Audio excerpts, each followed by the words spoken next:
বাড়ি নিয়ে যাই। একটু হাওয়ায় বসো তো, একটু হাওয়ায় বসো। হ্যাঁ গো শোনো না গো, তুমি ওনাদের কিছু বলো না গো, কিছু আমি তো আছি এখানে, তুমি ভেতরে যাও, আমি দেখছি। যাও যাও, ভেতরে যাও। এই বসো, নিয়ে যাও, নিয়ে যাও। শোনো না, আমি চলে যাচ্ছি, কিন্তু এরকম মারাত্মক সিদ্ধান্ত আপনারা নেবেন না।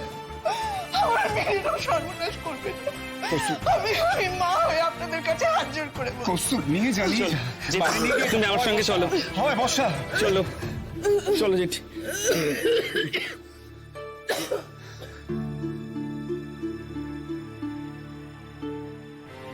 দেখুন, আমার স্ত্রী অসুস্থ মানুষ, বেশি টেনশন ওর শরীর সহ্য করতে পারে না। আমি আবার কঙ্কার হয়ে আপনাদের কাছে হাত জোড় করে ক্ষমা চাইছি।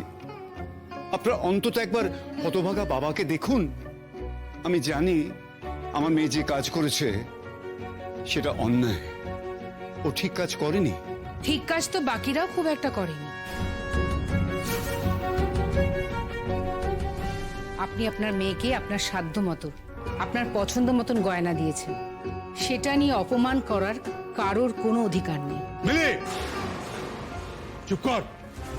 অনেকক্ষণ ধরে বড্ড কথা বলছিস তুই। আমরা কেউ কোনো অন্যায় কথা বলিনি। প্রত্যেকটা পরিবারের একটা মান সম্মান থাকে। থাকুক না পরিবারের সম্মান, কিন্তু আমি একটা কথা তো বুঝতে পারছি না, নতুন বউয়ের গয়নার সঙ্গে পরিবারের সম্মানের কি রিলেশন, সেটা একটু বুঝিয়ে বলবি? তুই চুপ করবে, যেটা বুঝিস না সেটা নিয়ে কথা বলবি না। বুঝিনি বলেই তো জানতে চাইলাম রে ছোটদা। আচ্ছা আমাকে একটা কথা বলতো, আজ যদি অর্জুন নিজে পছন্দ করে এমন একটা মেয়েকে বিয়ে করে আনতো যার বাবা তাকে শাখা সিঁদুর ছাড়া আর কিছুই দেওয়ার মতন ক্ষমতা না রাখত, তাহলে তোরা কি করতি? মিলি, তুই ভুলে যাচ্ছিস অর্জুন এই পরিবারের ছেলে, আমার ছেলে। আর আমার ছেলে কোনো ভুল পথে পা বাড়াবে না।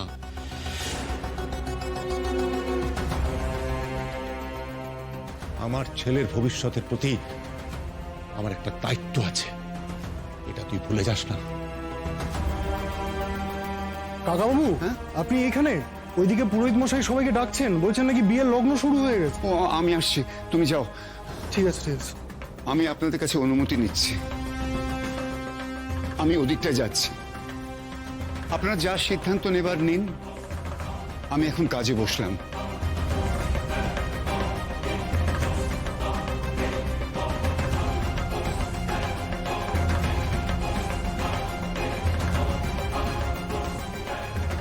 কিরে,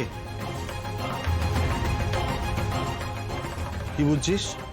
ঝামেলা? কই জানি না তো। আসলে আপনার ছোট ছেলের খাবারের ওখানে ছিল, তো আমি ওখানেই ছিলাম।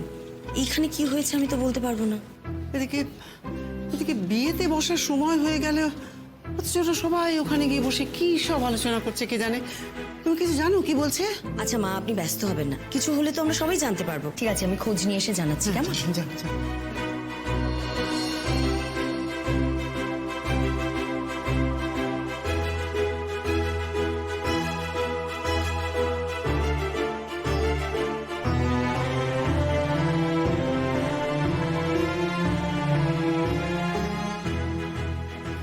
মা, বলছি একটু শোনো এদিকে।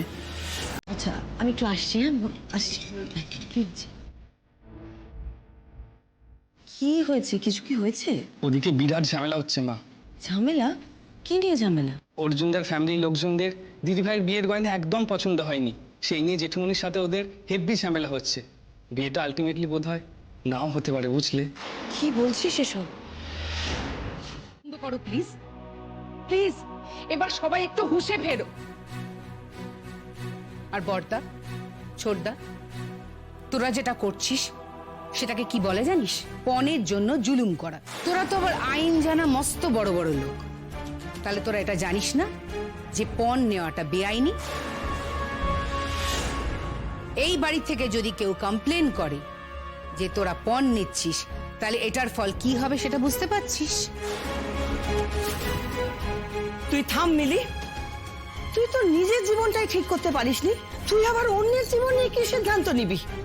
তোর কোনো হক নেই এইসব ব্যাপারে কথা বলার। আমার কিসে হক আছে আর কিসে নেই সেটা আমি খুব ভালো করে জানি। তোমাকে আমায় প্রতি কথায় মনে করাতে হবে না যে আমার কোনো সংসার নেই। আমি আমার দাদাদের সংসারে থাকি, আমি জানি, কিন্তু আমি থাকি আমার নিজের অধিকারে, আমার বাবার দিয়ে যাওয়া অধিকারে, আমার মায়ের অধিকারে। আমার দাদারা শত চেষ্টা করলেও না আমাকে বিদায় করতে পারবে না। মিলি, তুই কিন্তু বড্ড বেশি কথা বলছিস। আমি বেশি কথা বলছি না বর্দা, আমি উচিত কথা বলছি। একটা কথা ভেবে দেখ তো, তোরা ছেলের বিয়ে দিতে এসছিস একটা আধুনিক মেয়ের সঙ্গে, আর আধুনিকতার মোড়কের মধ্যে চাইছিস এমন একটা মেয়ে যে মেয়েটা সাত চরেও রা কাটবে না, তোদের সব কথা বিনা প্রশ্নে মেনে নেবে। বেসিক্যালি লাস্ট সেঞ্চুরির একটা মেয়ে, সেটা তো হয় না। তাহলে এটা ভাবনা, যে মেয়ে নিজের বাবার অপমানে রুখে দাঁড়িয়েছে, সে বিয়ে করে এলে তোদের পাশে কিভাবে থাকবে? সে তো তোদের বিপদেও তোদের সকলকে আপন করে নিতে পারে। না না, আমাদের বিপদে ওকে পাশে দাঁড়াতে হবে না। কোনো মহিলার আমাদের বিপদে আমাদের প্রয়োজনে পাশে দাঁড়াবার কোনো প্রয়োজন নেই, সেটা আমাদের পরিবারে চলে না। আমরা নিজেরাই যথেষ্ট। কি তুই কি ভাবছিস অর্জুন? দেখলি তো মেয়েকে, তোর কি বক্তব্য বল, তোর মত কি?